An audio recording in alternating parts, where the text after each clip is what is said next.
So now we have a break. And this is what you do when you have a break in Antarctica. So Knut, how are you today? I think you're a little bit cold on my feet. Yeah, I'm a little bit cold too. We have a break. We just done almost 20 kilometers in 1.5 hours. So we're pretty happy. But we're also pretty cold.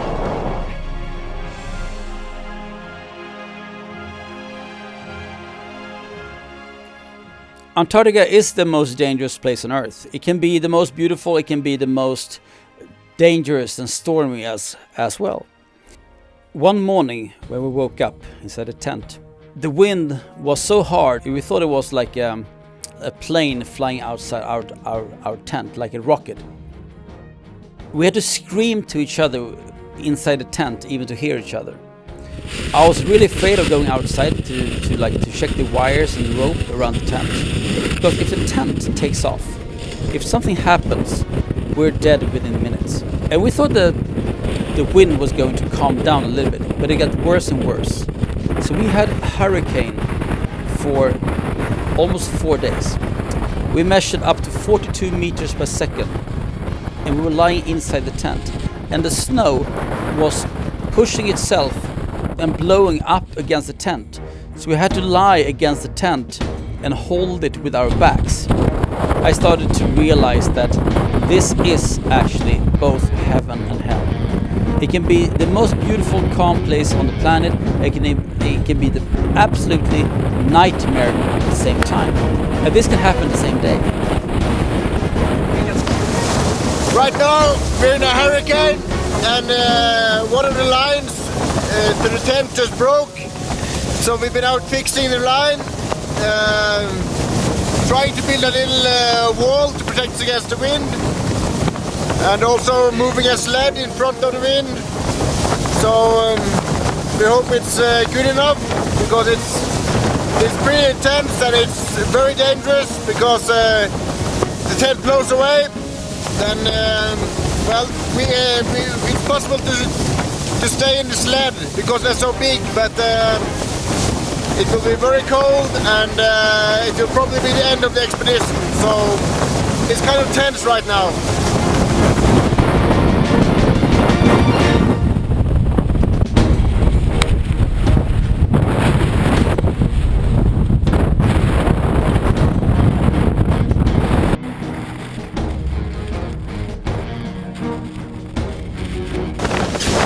So now we build a wall out of snow and ice to protect the tent from the wind.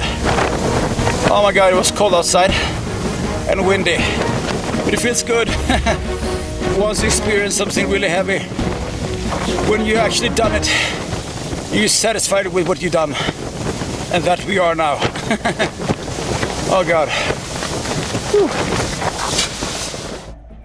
In the tent, me and Knut started to talk a little bit regarding what was going to happen now in the close future. We knew that we didn't have so much distance to make. We knew that also we didn't have much fuel either, because the third day we had a little bit of an accident. Knut's fuel tank got broken, and we lost a week, 10 days of fuel to melt water, but also it destroyed a week or 10 days of food. You see, normally on an expedition you add another 10 days for emergency, but we lost those 10 days the third day. So when we were sitting inside a tent planning the last part to the South Pole, we started to realize that we don't really have any more spare days. We lost 4 days in the tent. We lost at least 7-8 days from the destroyed food and the lack of fuel. And we knew that we have to move every day now to get to the South Pole in time. So when the wind was over, we woke up, we fell asleep actually after a few hours of holding up the tent. And it was totally, like there was no wind at all, like the wind didn't exist. It was like a closed room just with no air, quiet, dead. It was fantastic. Now we knew that we could start to move again. So we started to move forward because we knew that we didn't have any spare days now. So now we've been on the road for approximately 27 days. I have some frost bites here and here, and today I fell with the kite. So as you see, this is what we're doing tonight, or what I'm doing anyway. So I'm trying to sort this mess up, and I don't know how to do this, because you know, it's too cold to be outside, it's too cold to sit outside and do this, and it's too small inside the tent, because it's 50 meters of wires, and it's a lot of wires, and it's like a big spider's nest. You see this? I hate this! Now we got a little bit of wind, enough to put up our kites and to start kiting. So we're moving on pretty good, until one day when the wind was getting a little bit hard and I was going to rest my arms. I put down the kite and I was going to arrange to organize my harness, because after a whole day it gets a little bit loose. I was going to, like, you know, tighten it. Without me noticing anything, the wind took the kite and threw me up in the air, and bang, down again on the ice. I went up again 2-3 times, and I broke one rib and I bruised one, and I had a serious pain in my back. I tried for a few days to move forward. I had still my injured knee from the North Pole that's been going with me the whole expedition, and I had also my 2 injured ribs and my slip discs that were really injured.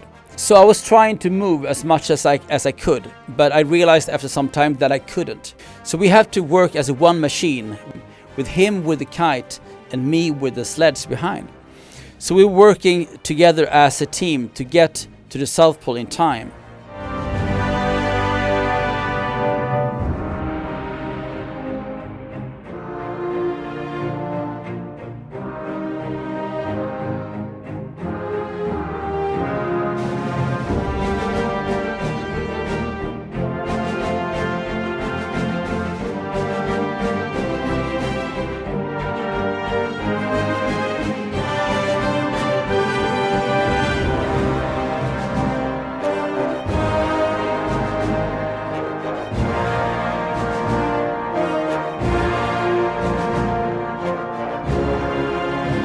So now I'm trying to get some sleep after a long day.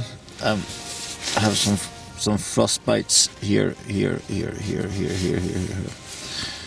So it's minus 29 something. It's pretty cold. So I'm lying inside my sleeping bag.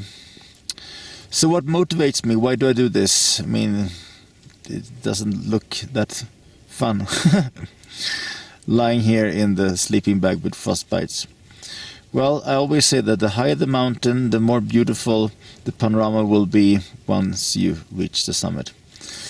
But of course, I mean, no pain, no gain. To be able to reach the greatest feelings of all, you have to suffer a little bit, I guess. So when I reach the South Pole, I will be very happy, and I will look back on this video clip and I will say it was worth it.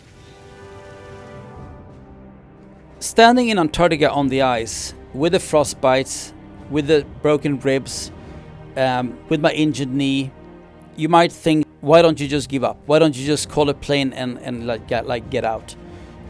But the thing is that on the North Pole, I started to realize that if you push it a little bit further, you will get a little bit further.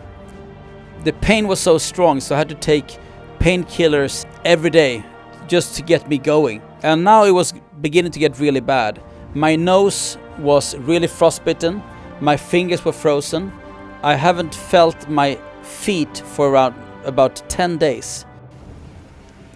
Last day on the pole-to-pole journey down to the South Pole. Today we have approximately 140 kilometers left that need some wind. We didn't have any wind today, so we're sitting here in the tent waiting for the wind to come. Knut is out trying the kite for the moment, and hopefully we will get going.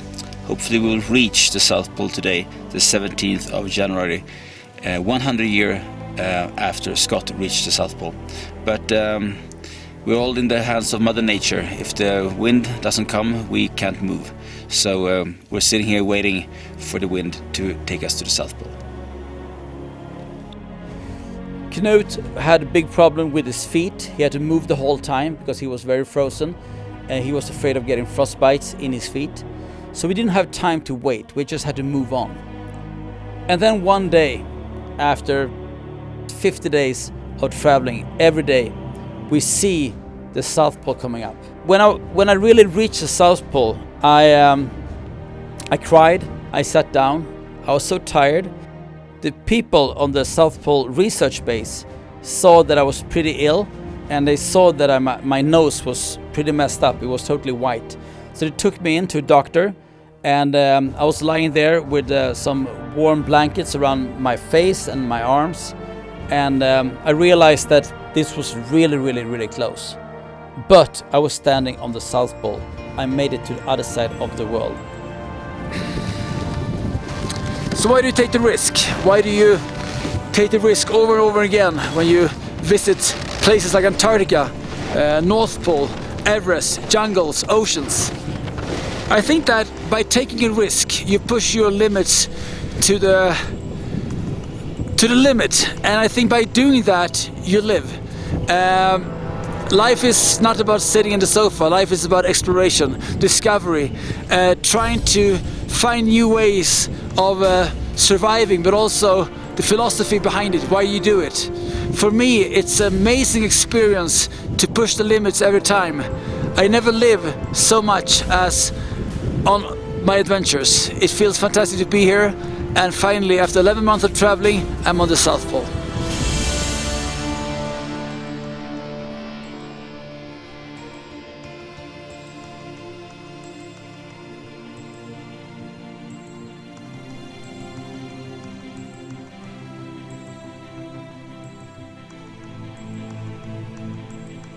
So now I had a sailing boat ahead of me. I saw that this was going to be a messy part because the Drake Passage is known to be one of the hardest passages in the world to sail. I had a good captain, he's been doing that a few times before, and I brought some friends with me, and together we would go as a team to sail over to Antarctica to close that gap. So now it's time to head over to Antarctica, and I've been there already twice this month. It's gonna be interesting. We have some really heavy weather in front of us, heavy storms, heavy winds, but it's gonna be beautiful. It's gonna be adventure. It's gonna be wonderful.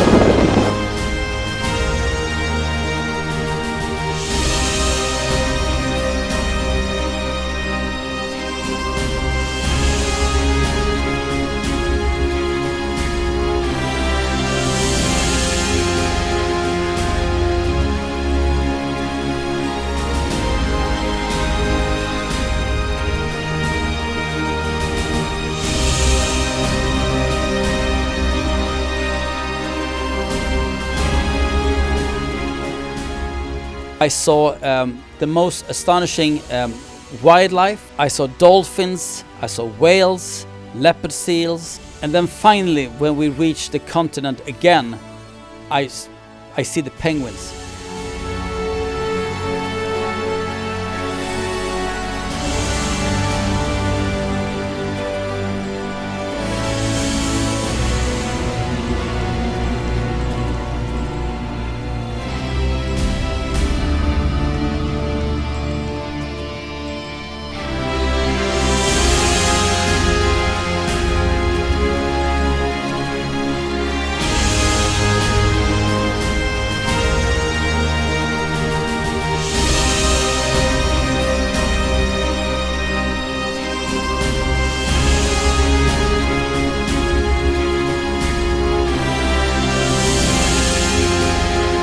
So after the 12-day sailing trip from Patagonia to Antarctica and back, I was ready for Greenland.